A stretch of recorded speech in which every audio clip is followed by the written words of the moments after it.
the sense that I had to ask myself, who is the enemy in me, inside me, right? Am I an enemy of the cross? When we look at now, as we dissect this word in these particular three passages, or two for the first, the 18 and verse 18 and 19, am I an enemy of the cross? See, I have to point the.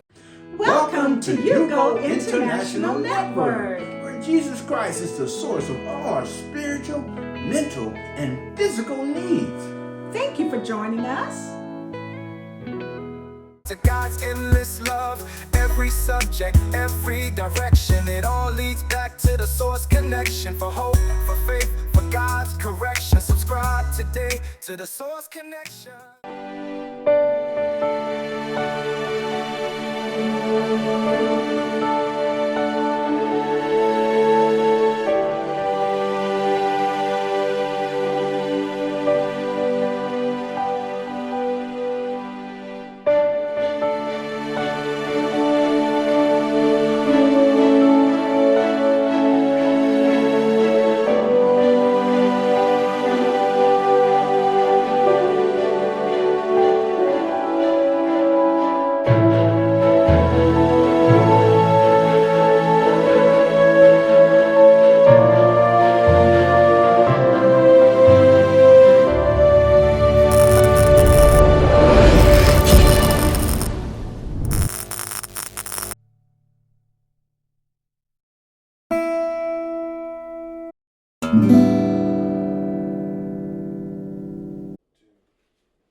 Hi, everybody. I'm Minister Corey Scales, and welcome to the Source Connection.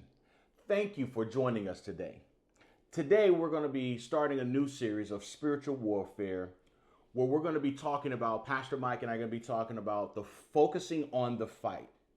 But I'm going to kind of start off by talking about understanding and knowing our enemy, right? Because when we look at spiritual warfare, we have to know who our enemy is. Amen. And so I'm going to talk about the enemy of the cross. Now, we understand that there was an enemy of the Creator, God our Father, Satan himself. We understand that there was an enemy of Christ when we looked at how Christ was challenged by this enemy in the wilderness. And now we're going to focus on, or look at today, the enemy of the cross.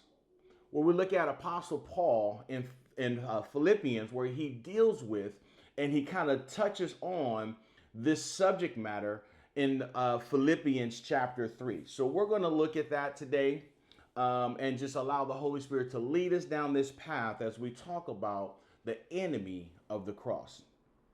So let's start off. I'm going to read the scripture here today. Starting chapter 3, verse 18, it says, "For I have often told you, and now say again with tears, that many live as examples, as enemies of the cross of Christ." Verse 19 says, "Their end is destruction, their God is their stomach, their glory is in their shame, they are focused on earthly things." Let's pray. Dear Heavenly Father, we ask now that you would just continue to speak to our spirits. Lord, I pray that you would illuminate this word. Father God, I pray that you would allow this word to minister to our hearts, Father God. Speak to us, Holy Spirit. I decrease that you may increase, and that you may have your way in this sermon. We give you all glory, honor, and praise in Jesus' name. Amen. Amen. So I want to first kind of give an overview of the book of Philippians in the sense of what is Philippians about. So in its core theme, Paul is speaking of the joy in Christ, regardless of circumstances. Philippians is teaching joy is not rooted in comfort. Joy is anchored in Christ and in the gospel. The Christian life is about faithful living, not favorable conditions. Some of the major emphasis is the gospel advanced through suffering. We understand in Philippians, in its first chapter, Paul's imprisonment actually spreads the gospel. Christ-like humility and unity, where we see in chapter 2, Jesus humbled himself, obedience unto death, and exaltation by God. We see in chapter 3 where Paul counts everything as loss to gain Christ. So here we are when we're looking at our citizenship in heaven, and we look at Philippians 3:20, where it says, but our citizenship is in heaven, and we eagerly wait for a Savior from there, the Lord Jesus Christ. So what we're looking at, and we're going to narrow it down today as we focus on enemy of the cross, is, are we in a cultural realm or a kingdom foundation, in a kingdom citizenship? Are we in a cultural state or in a kingdom lifestyle? Where are we at when it comes to where we stand and what we're dealing with, the circumstances that's now coming before us? So let me just kind of turn to some of my notes here as we look at some of the things we're going to be talking about in this particular sermon. And I tell you, I'm not going to be before you long. We're going to keep this nice and direct, and we're going to keep it pinpointed to what God has for us today. Because when I looked up this, I can tell you right now, it hit me home.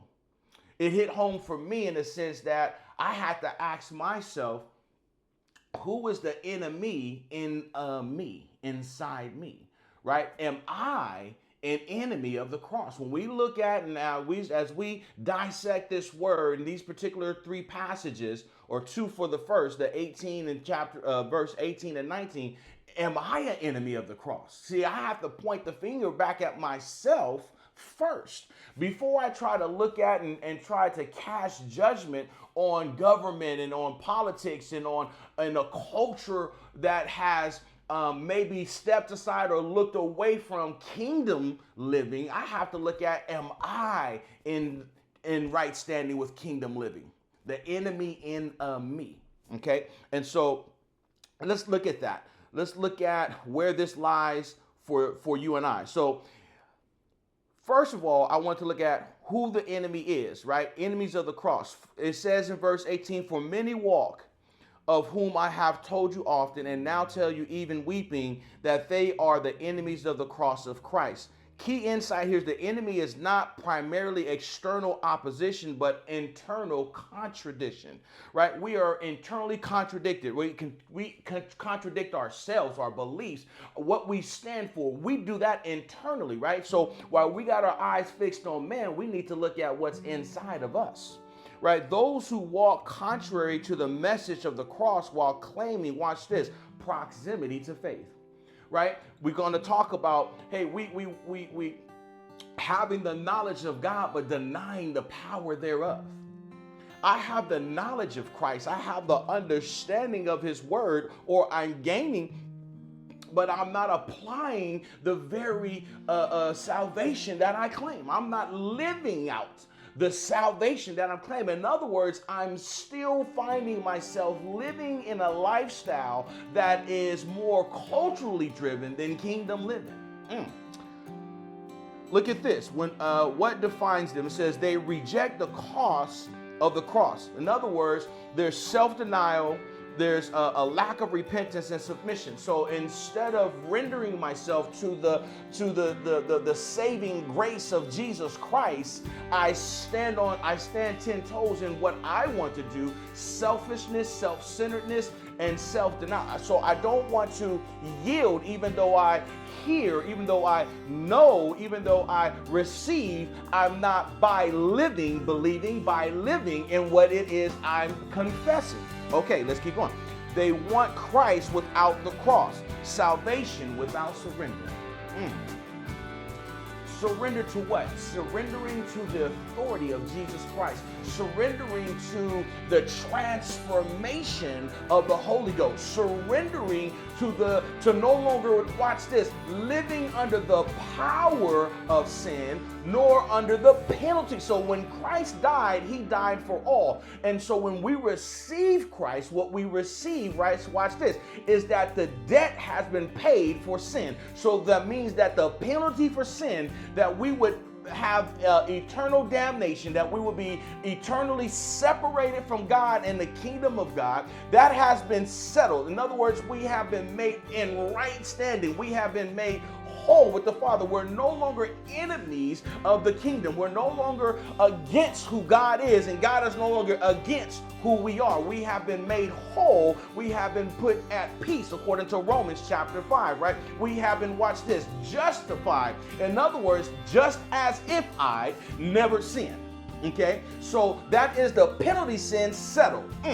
But now we have the power of sin that we still have to deal with, because the presence of sin is still here. Watch. The power of sin has been eliminated because Christ conquered it. He defeated the enemy. He conquered sin. And so if we are in Christ, we are no longer under the power of authority of sin. Christ says there is now therefore, Paul said, there is now therefore no condemnation in Christ. He said, old things have passed away. We're new creation, right? We're new creatures. So watch this. The power of sin no longer has a hold on us, but we still allow it to manipulate us. We still give it a permission to manipulate and to trip us up.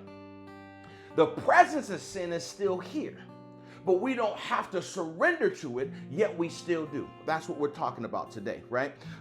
They want Christ without the cross, right? Now, watch this. Paul weeps because these are not pagans alone. Many are professing believers whose lives deny the power of the cross, right? They deny the power of the cross, as we said before, the knowledge, but denying it.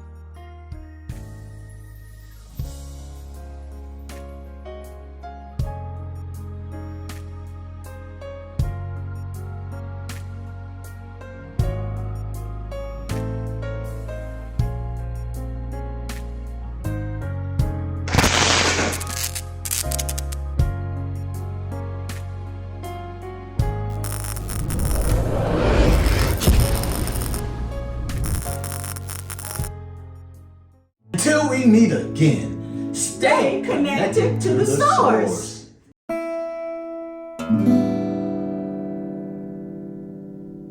Welcome to the Source Connection, where Jesus Christ is the source of all your spiritual and physical and mental needs. Well, today I want to present to you a book.